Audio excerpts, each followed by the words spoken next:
மேற்கு ஆசியால இஸ்ரேல் மற்றும் ஈரான் இடையே இப்ப போர் பயங்கரமா போயிட்டு இருக்கு. உலக நாடுகளை ஒரு பெரும் பொருளாதார மற்றும் அரசியல் நெருக்கடிக்குள் தள்ளி இருக்கு. இந்த போர் தேவையற்றது அப்படின்னும், இஸ்ரேல் விரித்த வலையில அமெரிக்கா சிக்கி இருக்கு அப்படின்னும், அதிலிருந்து வெளிவர முடியாம ஒரு முட்டுச்சந்தில தவிச்சு வருவதாகவும் அரசியல் நோக்கர்கள் கருதுறாங்க. அமெரிக்கா தன்னோட ராணுவ பலத்தை கொண்டு ஈரானை எளிதில் பணிய வச்சு விடலாம்னு நினைச்சப்ப கூட போர் தொடங்கி 12 நாட்கள் கடந்ததுக்கு அப்புறமும் ஈரான் தன்னோட தாக்குதல்களை குறைப்பதா தெரியவே இல்ல. மாறா ஒவ்வொரு நாளும் புதிய வகை ஏவுகணைகளையும் ட்ரோன்களையும் கொண்டு இஸ்ரேல் மற்றும் அமெரிக்க படைத்தளங்கள் மீது ஈரான் தாக்குதல் நடத்திட்டு வருது. போரோட தீவிரம் அதிகமாயிருக்கு. இந்த போரோட நேரடி விளைவா கத்தார் நாடு தன்னோட திரவ இயற்கை எரிவாயு உற்பத்தியை தற்காலிகமா நிறுத்தி வச்சிருக்கு.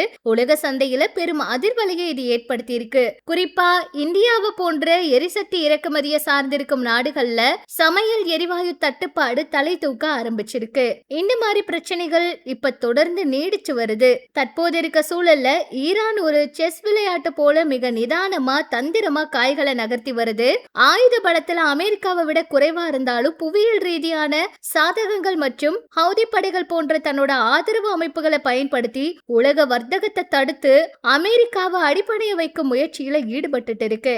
இந்தியா போன்ற நாடுகள் தங்களோட வெளியுறவு கொள்கையில அமெரிக்காவை அதிகம் சார்ந்து இருக்கிறதுனால இந்த நெருக்கடியான காலத்துல எரிசக்தி தட்டுப்பாடு நிறையவே எதிர்கொள்ள வேண்டி இருக்கும். போர் மேலும் சில மாதம் நீடிச்சா அது உலக நாடுகளோட பொருளாதார கட்டமைப்பையை தலைகீழா மாற்றிடும். அப்படிங்கறதுனால அமெரிக்கா ஒரு கௌரவமான வழியில இந்த போர்ல இருந்து வெளியேற வேண்டிய கட்டாயத்துல இருக்கு.